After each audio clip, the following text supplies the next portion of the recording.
ταξίδι είναι εμπειρίες και αυτό που αποκομίζεις είναι καινούρια πράγματα. Αυτή τη φορά επέλεξα να ξεκουραστώ σε ένα πολύ ιδιαίτερο μέρος, ταξιδεύοντας από Ντανάγκ για Ανόη και από εκεί με προορισμό τη Σιγκαπούρη.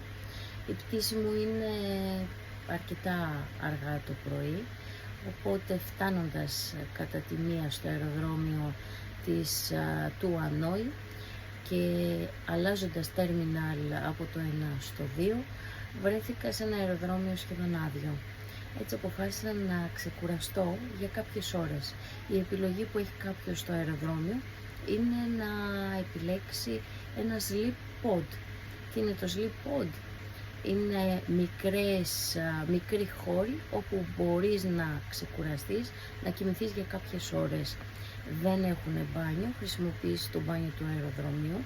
Παρ' όλα αυτά είναι μια καλή λύση όταν δεν θες να κάτσεις να κοιμηθείς για πολλές ώρες σε κάποια από τις καρέκλες του εξωτερικού χώρου του αεροδρομίου στην αναμονή. Έτσι λοιπόν βρέθηκα σε ένα sleep pod και είπα να το δοκιμάσω. Συνήθως δεν ταξιδεύω με αυτόν τον τρόπο, αλλά είναι μια εμπειρία που ήθελα να τη ζήσω και θα τη ζήσετε μαζί μου. Μπαίνουμε λοιπόν, να σας δείξω. Έτσι είναι στον εξωτερικό χώρο. Έχει και ρεσεψιόν. Μπαίνουμε.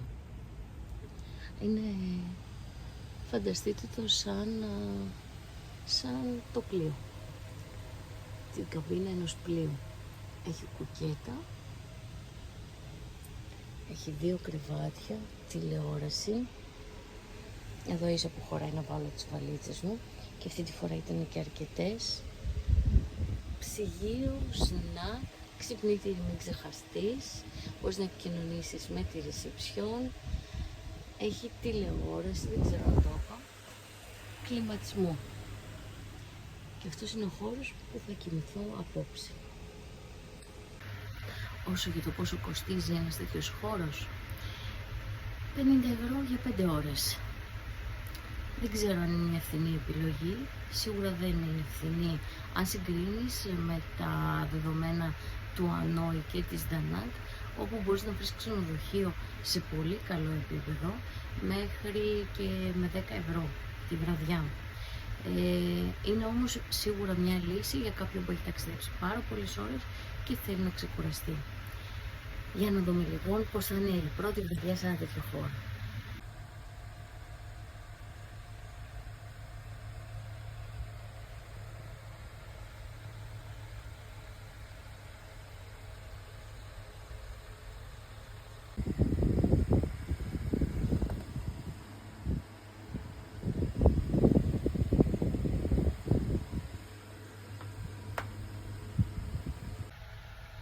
Με την κούραση που έχω μου φαίνεται παράδεισος. Ίσως ήταν το καλύτερο που έχω κάνει σήμερα. Καληνύχτα. Η αλήθεια είναι ότι είναι λίγο φοβιστικό το ότι είμαι σχεδόν μόνη μου. Βέβαια στα sleeping pod υπάρχουν και άλλοι και αυτό φαίνεται από τα παράθυρα που έχουν τα κουρτινάκια κατεβασμένα. Κοιτάξτε, ένα αεροδρόμιο μόνο για μένα.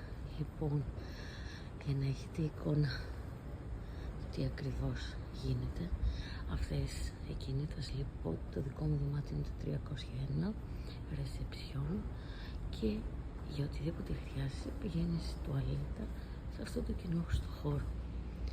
Η τουαλέτα είναι σε πολύ καλή κατάσταση, γιατί στον όροφο που είναι τα sleep pod δεν έχει πάρα πολύ κόσμο.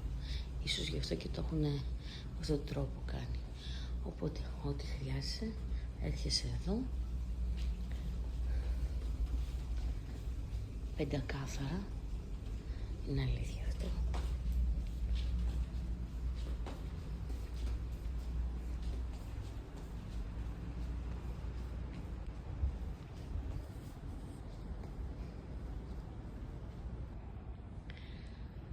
Εδώ λένε ότι δεν πρέπει να κάνεις φασαρία γιατί κοιμάται ο κόσμος και αυτός είναι ο εξωτερικός χώρος του αεροδρομίου.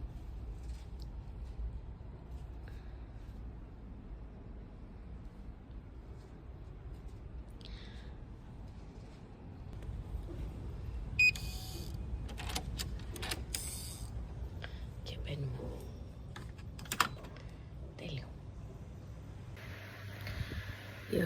6 και 10 το πρωί. Μάλλον θα κοιμηθώ για λίγο ακόμα. Λοιπόν, ξημέρωσε.